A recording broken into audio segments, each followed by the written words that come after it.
Good evening, everyone. Boa noite. Sejam muito bem-vindos à nossa quarta e, infelizmente, última aula de língua inglesa.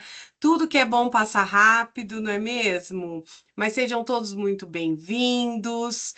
Tem gente que está chegando ainda, se acomodem, peguem o caderninho de vocês para anotação, para estudo, a água.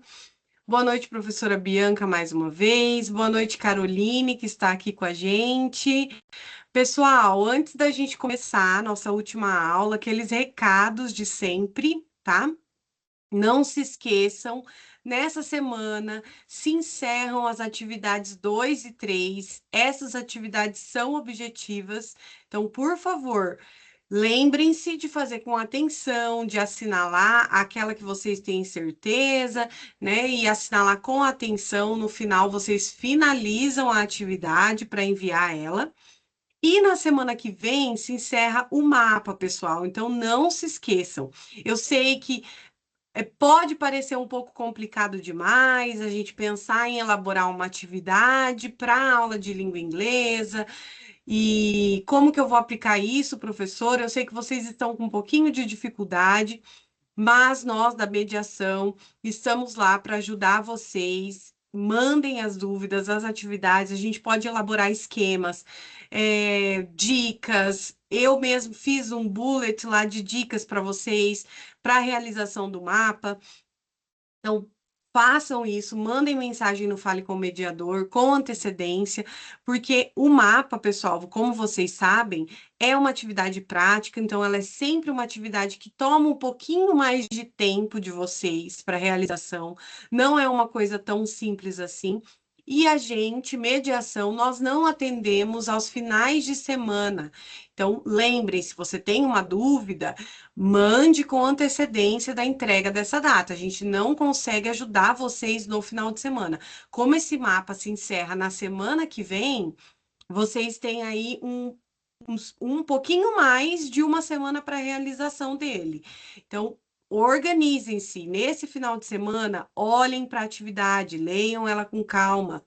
Olhem para as instruções, assistam o vídeo que a professora gravou, tá lá na sala do café. Vejam as dicas que são colocadas lá na sala do café ou enviadas por comunicados para vocês. Depois de feito tudo isso, se ainda sobrar dúvida, vocês mandem no Fale com o Mediador nesse final de semana já, porque daí a gente consegue ajudar vocês e vocês vão fazer a atividade durante a semana que vem para entregar ela com calma, sem imprevistos. Sim, vamos tentar evitar os imprevistos. Dito isso, boa noite, professora Bianca. Seja bem-vinda mais uma vez para mais uma excelente aula. Hello, good evening, people. Obrigada, professora Mariana. Boa noite. Boa noite, Caroline. Boa noite, outras professoras que estão aqui no chat, né? Sempre temos professoras por aqui. So, guys, how are you doing today? Como que vocês estão? Vou abrindo aqui os nossos slides enquanto vocês vão mandando um oizinho aí. Quero ver quem tá por aí. Deixa eu ver aqui. Não tem opção mais de compartilhar. Não, deu certo, gente. Eu acho. Vamos ver. Compartilhar o slide, apareceu aí? Era isso, Tá. Pro? Isso, mas peraí, que ele pediu para eu liberar uma configuração. Acho que é porque eu troquei de computador e ele não tá. Peraí, acho que vai. Qualquer coisa eu tenho ele aqui, posso compartilhar para você. Eu acho que vai ter que ser, porque ele tá pedindo para eu É, reiniciar eu liberei a permissão que ele tava pedindo, mas ele tá pedindo para eu reiniciar. Então, se você tá, conseguir compartilhar, mais fácil. consigo sim. Só estou abrindo ele aqui, só um minutinho. Obrigada. Qualquer coisa também eu saio rapidinho e entro de novo. Mas acho que vai dar certo.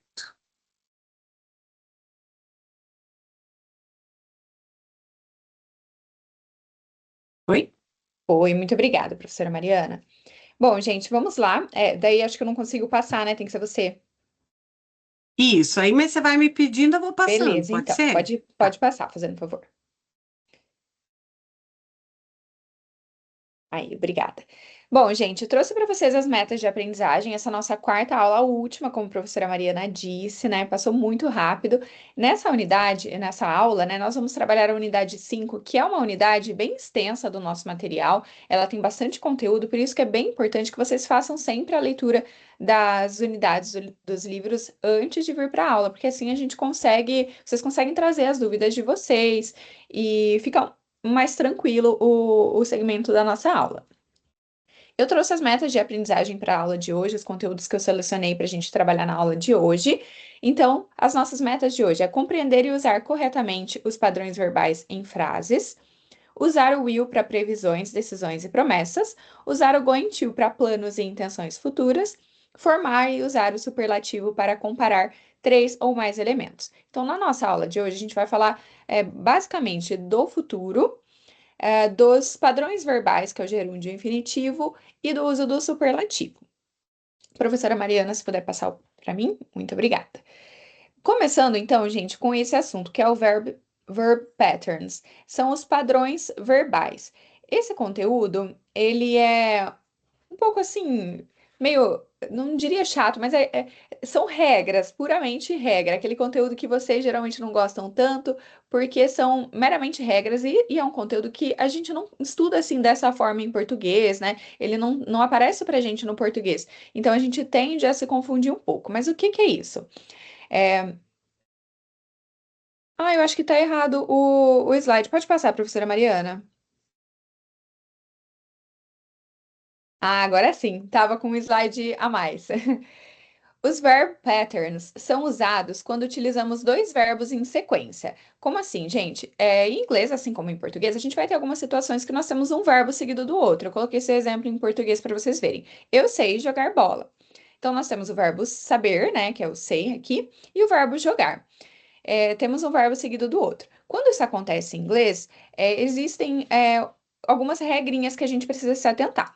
Em inglês, depois de um verbo, o próximo pode aparecer em duas formas principais. Então, quando a gente tem um verbo seguido do outro, nós temos que seguir essas regrinhas. Alguns verbos eles vão precisar ser seguidos pelo infinitivo, outros pelo gerúndio. E eu coloquei um vídeo aqui, nós não vamos assistir. Eu vou pedir para a professora Mariana depois colocar no chat para vocês, ou até enviar no estúdio também. É um vídeo assim que vocês podem utilizar para estudar depois, para retomar este conteúdo. Ele tem as regrinhas bem explicadinhas lá. É um vídeo que eu gosto bastante de usar quando eu dou esse conteúdo no ensino médio. Os alunos gostam bastante, porque é bem esclarecedor. Então, vocês podem usar também depois para trabalhar, para estudar mais esse conteúdo. Pode passar, professora. Então vamos às regrinhas, gente. Alguns verbos, como eu falei, eles precisam ser seguidos do infinitivo, outros do gerúndio, infinitive and gerund. Mas o que que é cada um deles? Vamos lá, então. O infinitivo é aquela forma base do nosso verbo junto do to. Por exemplo, o verbo sleep, que é dormir, né? The infinitive form is to sleep.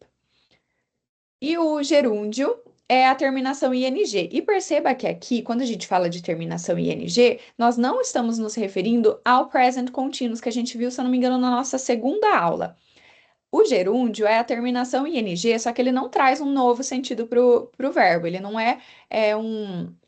ele não faz parte dos tempos verbais. O gerúndio, ele é só uma terminação que a gente vai adicionar uma regrinha gramatical. Ele não tem um significado sozinho ali. Por que que a gente usa isso, então? Porque alguns verbos, quando sempre a gente está falando de verb pattern, a gente está falando de dois verbos, um seguido do outro. Sempre que existir essa construção em inglês, ou a gente vai ter verbos seguidos de outro verbo no infinitivo, ou verbo seguido de outro verbo no gerúndio. Quando que a gente usa cada um deles? É isso que a gente vai ver agora. Coloquei alguns exemplos aqui, ó. Verb plus infinitive. I want to go home. Eu tenho dois verbos, o verbo want, que é querer, e o verbo go, que é ir. O verbo want, depois dele, percebam que eu usei o verbo no infinitivo, to go. No segundo exemplo, she decided to study abroad. Ela decidiu estudar fora, né? Em outro país. Eu tenho o verbo decided seguido de outro verbo, que é o study. Percebam que ficou no infinitivo aqui, to study. Por que que os verbos want e decided usaram o infinitivo? Porque alguns verbos em inglês, eles obrigatoriamente, quando tem um verbo seguido do outro, eles precisam andar junto com o infinitivo. Quais verbos são esses? Aqui tem uma listinha com alguns deles, eu não coloquei todos. Na apostila de vocês tem uma lista que tem mais alguns, né? Ela tá um pouco mais completa, porque são vários verbos, né? Quais verbos são esses, então? Want, decide, plan, hope, need, learn, expect, agree, promise and refuse. Sempre que eu tiver algum desses verbos e depois dele vier um outro verbo, esse verbo, esse segundo verbo, ele precisa estar no infinitivo, que é a forma base dele junto do to. Um outro exemplo, I plan to go to the beach. Vou até colocar aqui no chat, ó. I plan to go to the beach. Eu planejo ir à praia. Infelizmente não é verdade, mas gostaria. Eu tenho o verbo plan, que é planejar, e depois dele eu tenho um outro verbo, certo? O verbo go. Como o verbo plan precisa do infinitivo depois dele, então ficou I plan to go to the beach, ok? Então, todos esses verbinhos aqui da lista, quando tem outro verbo depois dele, esse segundo verbo vai no infinitivo. Geralmente, esses verbos, para ficar mais fácil de vocês decorarem, né, de vocês estudarem, geralmente esses verbos, eles expressam eles expressam intenção, decisão, desejo de alguém, de alguma coisa, né? Então, eu quero ir à praia, eu planejo, eu decidi fazer tal coisa. Geralmente, tá? Então, sempre que eu tiver algum desses verbos dessa listinha, o verbo seguinte precisa estar no infinitivo. Agora nós temos outros verbos que precisam do gerúndio, precisam adicionar a terminação ing no segundo verbo. Coloquei o exemplo aqui, ó. I enjoy reading books. Eu gosto de ler livros. Percebam que eu tenho dois verbos, o verbo enjoy e o verbo read.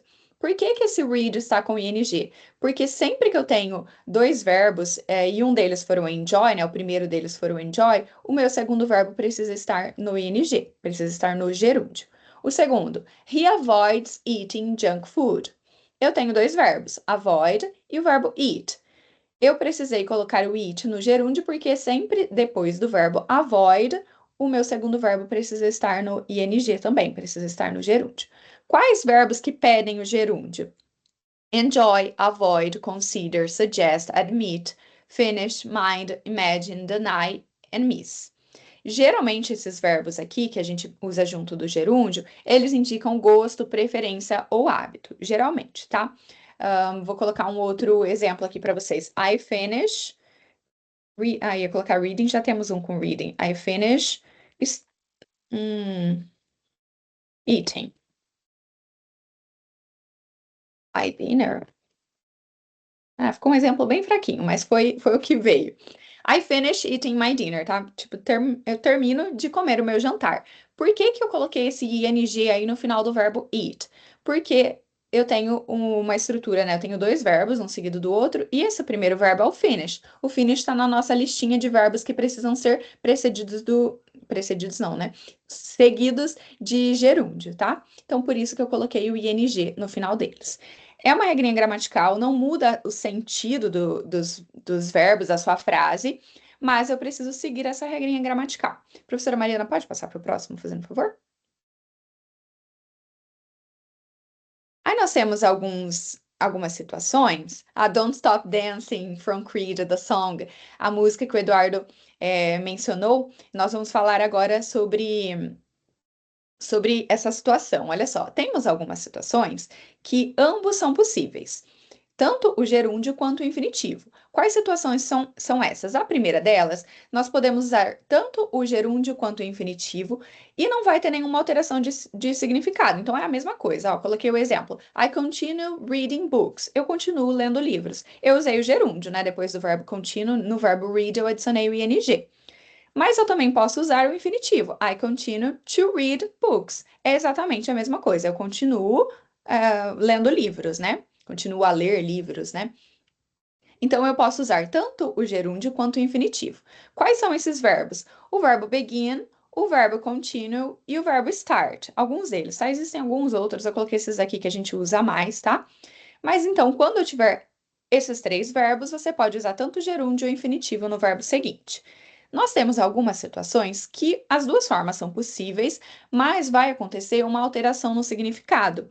é o caso do verbo stop, ali da música que o Eduardo mencionou, por exemplo. Lá ele usou Don't Stop Dancing, a música do Creed.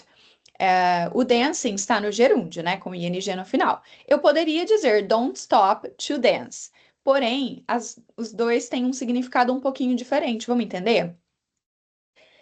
O verbo remember. Remember é um daqueles que a gente pode usar os dois. Porém, olha a diferença de sentido. Quando eu uso remember junto do gerúndio, I remember studying to the test. No, I remember going to the beach last. Tô com beach na cabeça. I remember going to the beach last year. Eu me lembro de ir à praia no ano passado. Eu tô lembrando de alguma coisa que já aconteceu alguma vez na minha vida. Agora, quando eu uso o remember junto do infinitivo, com to, né? I remember to call her. É o exemplo que eu coloquei aqui. Remember to call her. Lembre de fazer algo. Quando eu uso o verbo remember junto do infinitivo, eu estou indicando que preciso lembrar de alguma coisa em específico. É preciso lembrar alguém, preciso lembrar de fazer algo. Então, tem uma diferencinha de sentido. Outro verbo é o stop. O stop, eu posso usar tanto o gerúndio quanto o infinitivo. Qual que é a diferença dele, dos dois usos? Quando eu uso stop junto do ing, ó, o exemplo, he stopped smoking. Eu estou falando de parar de vez alguma coisa, alguma ação. Então, he stopped smoking, ele parou de fumar, parou definitivamente. Agora, se eu uso o verbo stop junto do infinitivo, he stopped to smoke. É quando eu paro para fazer alguma coisa. Por exemplo, eu estou aqui dando a aula, aí eu paro para fumar, né? Que é o exemplo da frase. Quando você para uma ação para fazer outra, aí você precisa usar o verbo stop junto do infinitivo. Então percebam que o stop eu posso usar tanto o gerúndio quanto o infinitivo, mas eu tenho essa diferença semântica. Outro exemplo é o try. Quando eu uso try com ing, try adding more salt. Eu estou falando de tentar como uma nova experiência, sabe? Experimentar algo, tenta essa experiência, tenta visitar esse lugar, tenta se concentrar mais, sabe? Estou tentando uma nova experiência. Try adding more salt. Tenta adicionar um pouco mais de sal na sua comida, tá muito sem graça. Quando eu uso o try junto do verbo no gerúndio, eu tenho esse sentido de tentar algo novo. Já quando eu uso try com o verbo seguinte no infinitivo, né, com o to, eu tô falando de fazer um esforço, sabe? Você realmente tentar para conseguir alguma coisa. Ó, o exemplo: try to open the door. Então, tente abrir a porta, faça esse esforço aí para abrir a porta. E o último é o forget. Quando eu uso forget com ing, né, com o verbo no gerúndio, eu estou falando de esquecer alguma coisa que aconteceu na sua vida. I will never forget meeting you. Então, eu nunca vou esquecer de encontrar você, né? De ter te conhecido, pode ser também. Eu usei o forget, o verbo meet tá no ing, porque eu estou me referindo a esquecer de ter conhecido aquela pessoa, uma experiência que eu tive na minha vida. Agora, quando eu uso o forget junto do infinitivo, né, com o to, eu tô falando de esquecer de fazer algo. É bem parecido com o remember, né, porque são antônimos. Então, é o mesmo sentido. Don't forget to lock the door. Então, não se esqueça de fechar a porta. Não é uma experiência que você teve na sua vida, é para você não esquecer essa ação, de fazer essa ação. No caso da música lá do Creed, o Don't Stop Dancing, por que que ele usou o gerúndio? Porque ele tá falando de não pare de dançar. E não pare para dançar, né? Se fosse don't stop to dance, ele estaria falando não para o que você está fazendo para dançar. Então tem essa pequena diferença semântica. Quando a gente tem esses quatro verbos, remember, stop, try, forget, eu posso usar tanto o gerúndio quanto o infinitivo. Mas vai ter essa diferença de significado. E isso pode mudar totalmente o que você quer dizer na sua frase. Então, atentem-se a esse detalhe. Às vezes você quer dizer uma coisa, você erra esse pequeno detalhe e você diz uma coisa completamente diferente. Então, esse é o gerúndio e o infinitivo. Depois assistam aquele videozinho que eu coloquei, porque ele dá bastante exemplo, bastante detalhe. Tem até umas frases para vocês praticarem, ok? Teacher Mari, pode passar? O Danilo falou, caraca, difícil, prof, só praticando mesmo. É um pouco difícil, assim, no sentido porque é realmente uma coisa de você decorar qual o verbo que precisa do gerúndio, qual o verbo que precisa do infinitivo. Então, de fato, é uma coisa meio decoreba. Fica um pouquinho chato, né? Paulo falou, é certo? I am trying Open the door, tá faltando só o to, Paulo, mas o restante da frase tá correto. I'm trying to open the door. Lembra que com o verbo try eu posso usar tanto o gerúndio quanto o infinitivo. Aqui, nesse caso, a gente vai usar o infinitivo. O infinitivo é a forma normal do verbo, vai ser o open, só que ele precisa do to junto dele. Então, I am trying to open the door. Pedro perguntou como é a pronúncia de MBA. É MBA, é o jeito que pronuncia cada uma das letras. Trouxe um textinho para vocês mais uma vez, gente. Dessa vez sobre o Japão. Nossa, tô muito assim com o Japão, gente. Queria muito, meu sonho é conhecer o Japão. E vou deixar, né, vocês lerem enquanto eu vou olhando vocês aqui. A Lucas fez uma pergunta legal. Eu poderia usar, então, I am trying opening the door. Lucas, o try, como eu falei agora, você pode usar tanto o gerúndio quanto o infinitivo, mas você vai mudar um pouquinho o significado. Quando eu uso trying opening, quando eu uso ing, eu tô falando mais de uma experiência que eu já. De uma. É... Ah, professora Mariana, pode voltar para mim, para eu voltar lá no exemplo? Aqui, ó. Eu ia marcar no tentar como uma experiência que você já teve na sua vida, por exemplo, ou que você vai ter, né? Você experimentar uma comida nova, você experimentar um novo estilo de roupa e tal. É mais para experiência. Não fica tão legal para a gente utilizar para abrir a porta, que é o caso desse exemplo que vocês deram, né? Pode passar, Prof. Mari. A Caroline falou, I love Japan. One day I want to go there. Me too. I went to Ireland last year. I love Ireland, Caroline. My brother lives there. MBA, colocaram a pronúncia, nice. Tradução de begin é começar, tá? A teacher, estou entendendo um texto todo em inglês. Incrível. Congratulations, João. That's nice. Parabéns. Gente, então, vamos dar uma olhadinha nesse texto. É um textinho sobre o Japão, um pequeno parágrafo, né? Eu recortei de um texto, então, inclusive, vocês têm o texto inteiro ali na coisa aqui na referência. E é uma página que tem tem o texto inteiro e tem até alguns exercícios, se vocês quiserem entrar para praticar, ajuda bastante também. Ó, então vamos lá. Next month I'm going to visit Japan. Então, no próximo mês, eu visitarei o Japão. I am so excited. It's my first time visiting an Asian country. Então, eu tô muito animado, porque vai ser minha primeira vez viajando para um país asiático. I'm going to travel with my two best friends, Sarah and Hannah. Então, ela vai viajar com as duas melhores amigas, né? A Sarah e a Hannah. Our airplane leaves on November 12 at 5 a.m. Então, nosso avião sai no dia 12 de novembro, às 5 da manhã. E um detalhe, ó, novembro em inglês deve ser escrito, todos os meses do ano deve ser escrito em letra maiúscula. Eu comi barriga aqui e coloquei em letra minúscula, então fica essa curiosidade para vocês. Sempre os meses do ano e os dias da semana em inglês em letra maiúscula, tá? We will wake up early and take a taxi to the airport. Então elas vão acordar cedo e pegar um avião, um táxi para ir para o aeroporto. We will arrive in Tokyo in the evening on November 12. We will be very tired from traveling all day, so we will go to our hotel, take a shower and sleep. Então elas vão chegar cansadas, né? Em Tóquio no dia 12, na tardezinha do dia 12 de novembro, e daí elas vão pro hotel descansar um pouco, tomar um banho e dormir para depois elas aproveitarem a viagem. Pode passar, professora Mariana. Eu trouxe esse texto, gente, porque nós usamos, eu marquei em vermelho lá no nosso texto, alguns verbos que estão no nosso future tense, que é o que a gente vai estudar hoje, que é o tempo verbal futuro. Ela tá falando de um plano, algo que vai acontecer em breve, né? A viagem dela para o Japão. E, se eu não me engano, quase todas as frases, se não todas, estão no futuro, que é o que a gente vai estudar agora.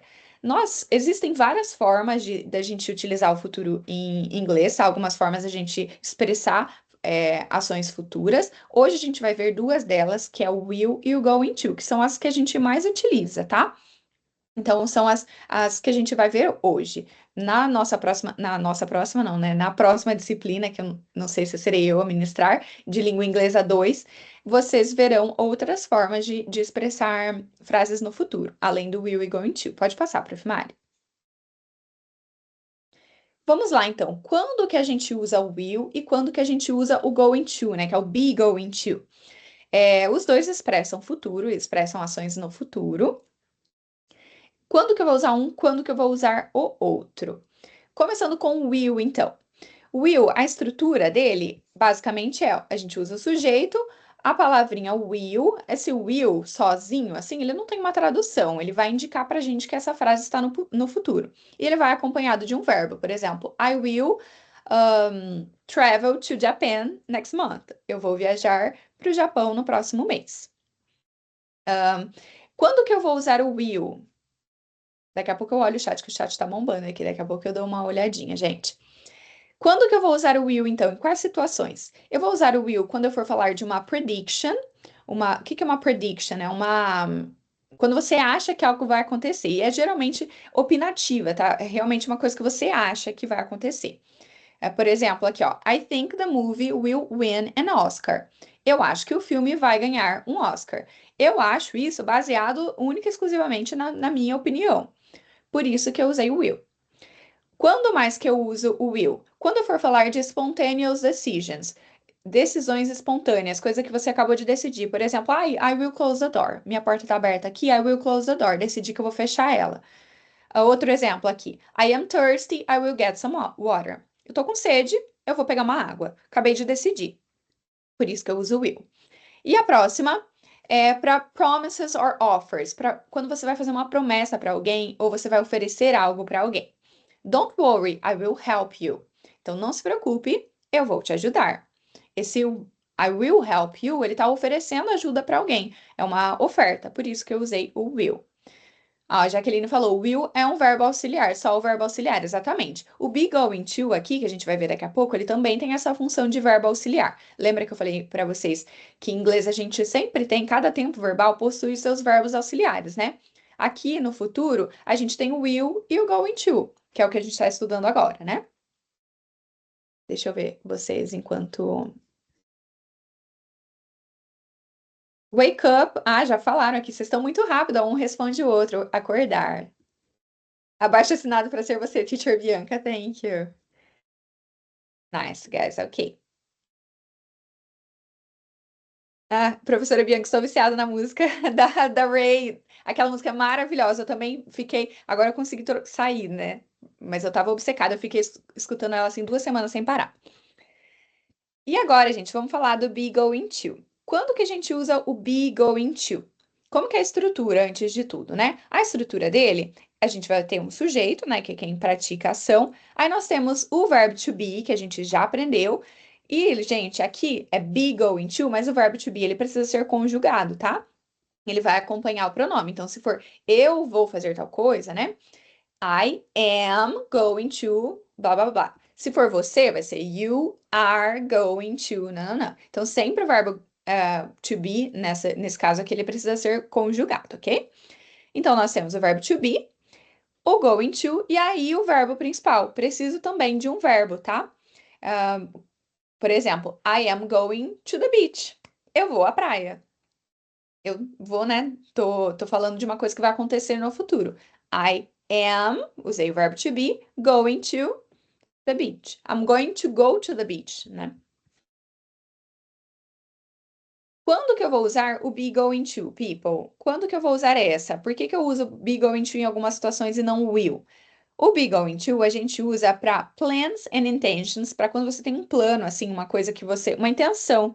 Alguém tinha falado aí que quer viajar para o Japão um dia, né? Então eu posso falar I am going to, colocar aqui no chat, to travel to Japan soon. Colocar. Eu vou viajar para o Japão em breve. Amém. Eu usei o be going to, junto do verbo travel, para indicar esse plano, essa intenção de viajar para o Japão. Eu também posso usar o be going to para predictions. Professora, você acabou de falar que predictions a gente usa will. Sim, mas aqui no be going to, as predictions são based on evidence, são baseadas em evidência. Por exemplo, o céu está muito escuro, tá tudo preto. Você fala, era justamente esse o exemplo aqui que eu coloquei. Look at the sky, it's going to rain. Olha para o céu, vai chover. Tá tudo preto, né? Você fala, vai chover. Por que que eu usei o be going to? porque eu tô falando de uma prediction, uma predição minha, algo que eu acredito que vai acontecer, mas é baseado em uma evidência, o céu tá tudo escuro. Então, imagina-se que vai chover. Não é uma coisa que eu tirei da minha cabeça. Quando é uma coisa de opinião própria, aí eu uso will, ok? Então, essa é a diferença de uso do will e do going to. O will eu uso para quando você tem uma opinião sobre algo, você acha que algo vai acontecer, né? Quando você vai falar de uma decisão espontânea e quando você vai fazer uma promessa ou oferecer algo para alguém. Já o be going to, a gente usa para planos ou intenções e para predictions, né, para coisas que você acha que vai acontecer, mas que tem uma evidência ali. Pode passar, Prof. Mari. Aí eu coloquei, gente, algumas. Antes da gente que eu coloquei essas perguntinhas para vocês. Mas antes da gente ir para isso, é só destacar algumas coisas. Eu nem coloquei no slide, né? Porque vocês também têm no material de vocês, mas só para a gente relembrar. Como que eu vou fazer frases negativas no futuro? Mesma regra de sempre. A gente já falou bastante de outros tempos verbais. Como que a gente sempre faz negativas em inglês, gente? A gente usa o quê? Quem sabe? De um modo geral, né? Prof, enquanto o pessoal responde no chat, só repassando a pergunta do Alisson sobre o que é verbo auxiliar. Ah, obrigada, professora. Não tinha visto. Gente, Alisson, né, que perguntou. Alisson, o verbo auxiliar, ele é um verbo que geralmente ele não tem um significado sozinho, mas ele vai acompanhar o verbo principal e ele vai trazer um sentido novo para aquela frase. Por exemplo, um sentido novo não, ele vai trazer. A gente geralmente usa verbos auxiliares para indicar o tempo verbal. Então, no presente, a gente tem alguns verbos auxiliares, o do e o does. São palavrinhas que sozinhas elas não vão ter um significado, mas elas estão ali para ajudar a gente a colocar aquela frase no presente. E os verbos auxiliares, eles são usados geralmente para a gente fazer as frases na negativa, as frases no interrogativo. Então, cada tempo verbal possui o seu verbo auxiliar, que é aquela palavrinha que vai estar ali para mostrar qual é o tempo verbal daquela frase, para ajudar a gente a fazer frases na negativa, na interrogativa, assim por diante. Então, como que a gente faz? Ó, vou aproveitar o gancho. Como que a gente faz negativas no futuro? A gente vai precisar usar o verbo auxiliar junto da palavrinha not. Vocês até falaram aqui, ó, a gente pode usar o won't. Se eu estiver fazendo frases com will, né? A gente tinha falado I will open the door. Eu vou abrir a porta. Como que fica isso na negativa? I will not. Ou a forma contraída dele, que é o won't. Tô digitando no chat para vocês. Open the door. E para fazer pergunta, gente, vocês lembram como que eu faço perguntas em inglês? Vamos ver. Olha, já falaram muito bem, pessoal. Yes, coloca o verbo auxiliar primeiro, exatamente. Então, falando do will, eu vou colocar o will antes do sujeito. Will I open the door? Ó. Agora eu vou fazer com o be going to. Mesma coisa. Quando eu tô falando do be going to, gente, o verbo to be ele vai funcionar como auxiliar, né? Então, I am going to travel. Vou usar aquela frase que a gente fez. I'm going to travel to Japan soon.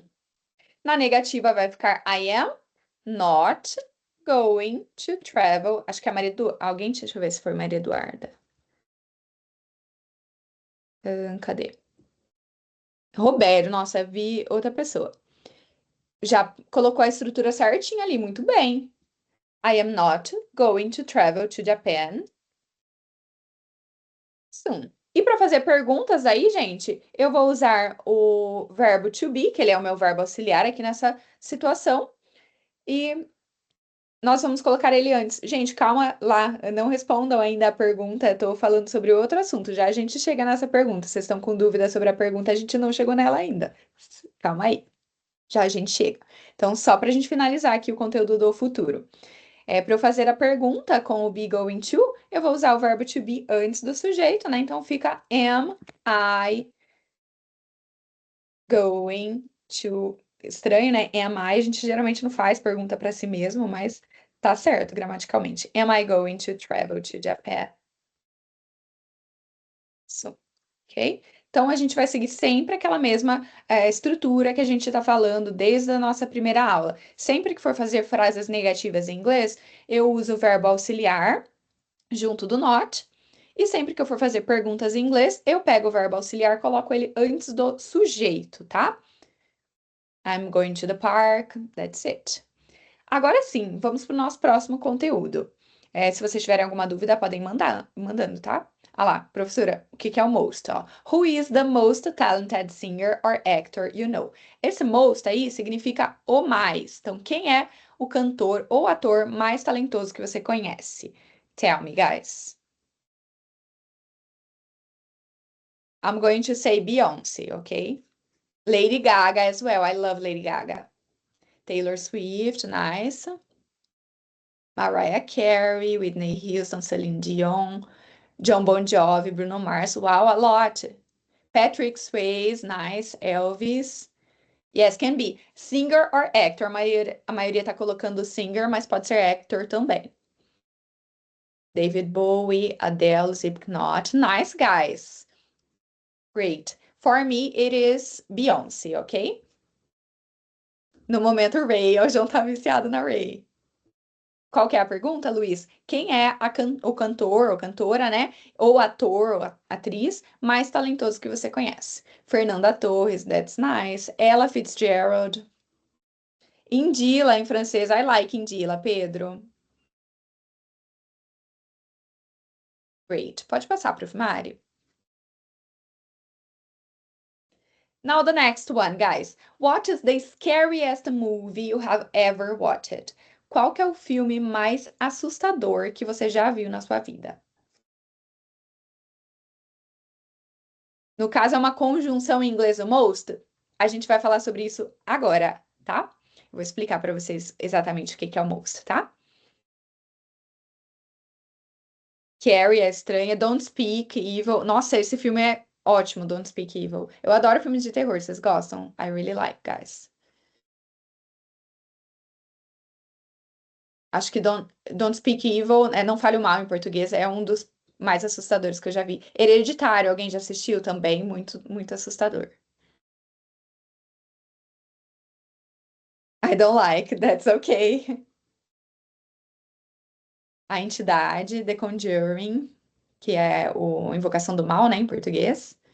Nice, guys. Amo filme de terror, tem tantos. A Hora do Pesadelo seria Nightmare Hour. Luiz, os nomes de filmes, as traduções dos nomes de filme, elas geralmente não são a tradução exata, sabe? Às vezes eles colocam uma coisa que não tem nada a ver. Então não dá pra gente dizer assim, como que seria. A Hora do Pesadelo em inglês, eu não lembro como é. Como que ficou, né? Como era originalmente. Mas geralmente os filmes mudam bastante, porque às vezes você traduz literalmente, não faz muito sentido na nossa língua. Por isso eles acabam fazendo adaptações nos nomes dos filmes. Vocês perceberam, gente, nas duas perguntas que eu fiz, eu acho que tem mais uma. Professora Mariana, passa para mim, fazendo favor. Ah, não, já era. Beleza, pode deixar aí mesmo. Vocês perceberam algo em comum nessas duas perguntas que eu fiz para vocês? Ambas, eu estava perguntando quem era o mais ou a mais, né? Alguma coisa. O que que é isso, gente? Isso é a superlative form, é o conteúdo que a gente vai estudar agora. Superlative form, o superlativo, né, em português, ele é o que a gente usa para a gente comparar três coisas ou mais, para a gente falar que uma coisa é mais do que todas as outras. É, por exemplo, ela é a garota mais bonita que eu já vi na minha vida. A gente usa o superlativo. Esse é a mais bonita de todas, né? É o superlativo.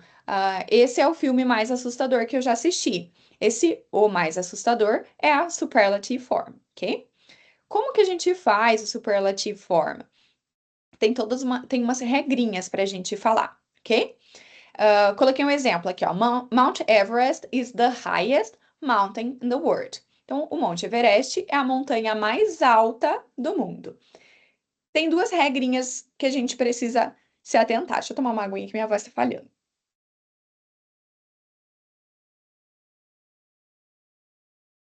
Detalhe, duas coisas que a gente precisa se atentar. Existem algumas palavras, alguns. Ah, primeiro ponto, sempre gosto de lembrar isso. Que palavras que a gente usa para fazer superlativo? A gente sempre vai usar adjetivos, advérbios também, tá? Mas mais adjetivos. Porque eu estou falando da qualificação de alguém, né? Ela é a garota mais bonita. Esse a mais bonita é o adjetivo da garota. Então, para a gente falar de adjetivos curtos, quando a gente quer colocar no superlativo adjetivos que são curtinhos, o que que é um adjetivo curto? É um adjetivo que tem uma ou duas sílabas, tá?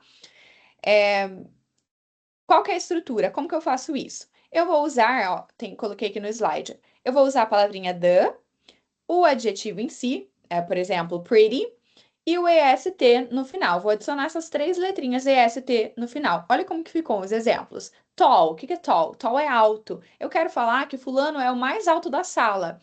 Sei lá, um nome, Pedro. Pedro is the tallest. Tá vendo? Eu coloquei nessa estrutura aqui. Eu usei o the, que é o, né, ou a. Então, o mais alto de todos. Tall significa alto e esse EST indica que é o mais alto de todos, ou a mais alta de todos. O small, small é pequeno. The smallest, o mais pequeno. Menor, né, em português. Big, que é grande. Eu quero falar que algo é o maior de todos. The biggest. E happy, the happiest. Tem algumas regrinhas, por exemplo, no caso do big, que é uma consoante, vogal, consoante, a terminação, a gente precisa dobrar a última letra. Eu não coloquei nos nossos slides, mas vocês têm todas essas regrinhas no livro de vocês, tá? Em alguns casos, a gente vai precisar, por exemplo, dobrar a última. Tem essas pequenas regrinhas. Eu trouxe aqui para vocês de forma geral. O happy, que é feliz, também é um adjetivo pequenininho, certo? Então, eu quero falar que alguém é o mais feliz de todos. The happiest, ok? This is the happiest day of my life. Não precisa ser alguém, né? Pode ser uma coisa. Esse é o dia mais feliz da minha vida. Happy sozinho significa feliz. Quando eu quero colocar no superlativo, eu digo the happiest. EST no final, ok? Gabriela fez uma pergunta bem legal. Essa regra não funciona em comparações, certo? Quando você vai comparar duas coisas, aí a gente não usa superlative form, a gente usa comparative form. A gente não vai estudar hoje, a gente vai estudar mais pra frente, mas é uma regrinha um pouquinho diferente, tá? Por exemplo, esse celular é mais caro que o meu. This cell phone is more expensive than mine. O EST, sozinho, ele não tem significado nenhum, mas quando a gente usa ele no superlativo, é para indicar que algo é mais do que todos os outros. Então, tallest, mais alto. Smallest, menor. Biggest, mais grande, né? Maior. Só para vocês entenderem. Isso. Então, essa regrinha que a gente acabou de ver são para palavras curtinhas, tá? Perceberam que todas essas que a gente falou, tall, small, big, são bem pequenininhas? Agora, como que a gente faz quando tiver um palavrão, uma palavra grande? Pode passar. Quando a gente tem adjetivos longos, de mais de três sílabas, assim, palavras que são maiores, aí muda um pouquinho a regrinha. Eu não vou usar mais o EST e o D, né? D e o EST no final. Eu uso a palavrinha the most. Lembra que vocês tinham perguntado lá? Era the most talented. O que que é esse the most? O mais talentoso. Talented é uma palavra grande, por isso que eu usei o the most junto dela. Quais palavras? Exemplos, né? Beautiful, que é bonita. Eu quero falar que ela é a garota mais bonita. The most beautiful girl. Eu usei o the most porque é um adjetivo longo. Se fosse um adjetivo curto, era a regrinha anterior. The e o est no final. Expensive, que é caro. The most expensive, o mais caro de todos. Intelligent, the most intelligent, o mais inteligente de todos. Pedro perguntou: much também serve nesse caso? Boa pergunta. Não, apenas o the most, ok? This is the most interesting book I have ever read. Esse é o livro mais interessante que eu já li na minha vida. Interesting é uma palavrona, né? Por isso que eu usei o the most, ok? Então, essa é a regrinha básica do superlativo. Se forem adjetivos curtos, eu uso the, o adjetivo e o est no final. Se for um adjetivo longo, eu uso the most. Agora, sempre tem que piorar, né, gente? Você acha que tá ruim, vai piorar ainda um pouquinho. Existem alguns superlativos que são irregulares. E em português a gente também tem isso, né? Por exemplo, quando a gente vai falar que algo é inferior a outro, a gente não diz mais ruim, a gente diz pior, né? É, e o good, né? Alguma coisa é mais. Eu quero falar que alguma coisa é superior à outra, eu não digo mais boa, eu digo melhor, né? Em inglês, a gente também tem alguns casos como esse. Eu coloquei os principais dele aqui, ó. Good. Sempre que eu quero falar que alguma coisa é melhor que outra, eu não vou dizer the. A regra geral seria the goodest, né? Eu digo the best. O bad, na regra geral, seria the baddest, mas não, é the worst, o pior. Far, que é longe, eu quero falar que algo é mais longe, the farthest. Little, que é pequeno, em português também, o little é irregular, né? A gente não diz mais pequeno, a gente diz menor. Em inglês é a mesma coisa. Eu não digo nem dá para falar the littlest. A gente diz the least. E o much, many, que seria o mais, a gente usa o the most. Aí eu coloquei uns exemplos aqui para vocês, ó. He is the best player on the team. Ele é o melhor jogador do time. Eu não falo the goodest, lembra? Que o good é uma palavra irregular, por isso eu usei the best. Today is the worst day of the year. Esse é o pior dia do ano. Eu não digo the baddest, eu digo the worst, ok? Deixa eu dar uma olhadinha no chat. Muda o significado usar the most em adjetivos curtos? Você já. Ah, a professora Mariana que respondeu, arrasou. Não muda, assim, eles vão te entender. Só que está gramaticalmente incorreto, tá? Sempre tem esses detalhes, né, gente? A gente está estudando aqui a gramática normativa da língua inglesa, então a gente tem que aprender a gramática. Assim como em português, se eu falar mais pequeno, vão me entender, mas não está gramaticalmente correto, né? Então a gente precisa se atentar a isso quando você vai escrever um texto, quando você vai falar uma situação mais formal, é muito importante que você tenha domínio da norma. The best é o melhor de todos. A Jéssica falou: eu já vi músicas em inglês com the baddest. Nesse caso, pode ser uma gíria usada para falar tipo. Ah, eu ia falar um palavrão. Para falar que o cara é muito top, sabe? Nossa, esse aqui é the baddest. Ele é o cara mais top de todos. Isso, essa palavra é mesmo, é essa daí. Então, esse the baddest, ele é uma palavra que não é uma gíria, né? Não é gramaticalmente aceito, é utilizado nesse sentido, ok? Tem um desenho chamado Little Less, nossa, nem consigo ler, Pet Shop. E não está correto, não está correto, mas, gente, quando a gente fala de filmes, séries, músicas, existe aquela liberdade artística. A gente pode utilizar, até em português, vocês podem pegar várias músicas que não vão usar aquela gramática normativa, esse português que a gente aprende na escola. A gente vai usar muitas gírias, a gente vai usar muitas, palavras até que não existem, né, na nossa língua, na gramática padrão. No inglês é a mesma coisa, a gente tem muitas gírias, a gente tem muitas expressões, então isso é muito normal de acontecer. Pode passar, Prof. Mari. A licença poética nas músicas, isso, essa liberdade artística. Aí, gente, eu coloquei, acho que não vai dar, acho que dá tempo da gente fazer uma, tá? Essa Prof. Mari conseguir abrir, igual a gente fez nas outras aulas, né? Uma roletinha para a gente fazer uma perguntinha. Vou abrir aqui e compartilhar, só um minuto. Obrigada.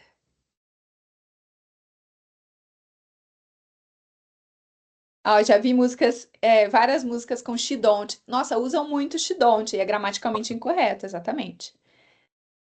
Pode dar um começar ali, Prof. Mari. Essa questão de ser gramaticalmente correto ou incorreto, gente, é um pouco preocupante a gente falar em certo e errado nessa questão. A gente Uhum, está falando de perfeito. língua, né? A gente está falando de acordo com a gramática normativa ou não. Ou pertence à oralidade, pertence à informalidade, outro uso do discurso, né? E a gente, como a professora Bianca bem colocou, a gente vai ver formas linguísticas diferentes em diversos contextos, na música, no filme, na arte, tudo que é arte vai se expressar ainda mais de forma mais diferente sempre, né?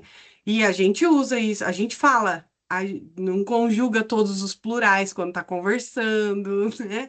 Isso é normal da Olha, a língua. Mari até comentou, porque a língua é viva, ela se adapta, exatamente. Exato, E vocês exatamente. vão falar, vocês vão discutir mais disso provavelmente em linguística, mas sobre variação linguística. A gente vai falar muito sobre isso durante o curso, porque existe a língua que a gente fala, que você fala com seus amigos, que você fala com a sua família, e existe aquela gramática padrão. A gente aprende a gramática padrão, mas a gente tem a liberdade de escolher quando utilizá-la. E é por isso que vocês vão ver muitas coisas fora da gramática padrão, em inglês ou em português, em músicas, em séries, em filmes. Pode Exatamente. começar, Prof. Mário. Vamos rodar uma vez só, uma perguntinha só para a gente encerrar nossa aula. PlayStation, Play. PlayStation. Ai, essa é muito ruim.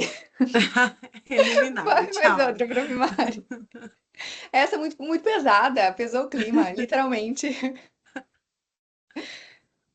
Ah, that's nice. Where will you be and what will you be doing in 10 years? Perguntinha para vocês, para a gente encerrar a nossa aula no futuro, ó. Perdão, onde vocês estarão, o que vocês estarão fazendo em 10 anos? Can you see yourself in 10 years? I have no idea. Me neither. No idea. Can you see yourself, Teacher Mari? I cannot. You know, Mentira. I used to think like that I would see myself in the future, then Uhum. I would try to predict things, but you know, we can never guess. That's true. Terapia. Totally. Aí, terminando a disciplina com terapia, gente, olha só. Yes.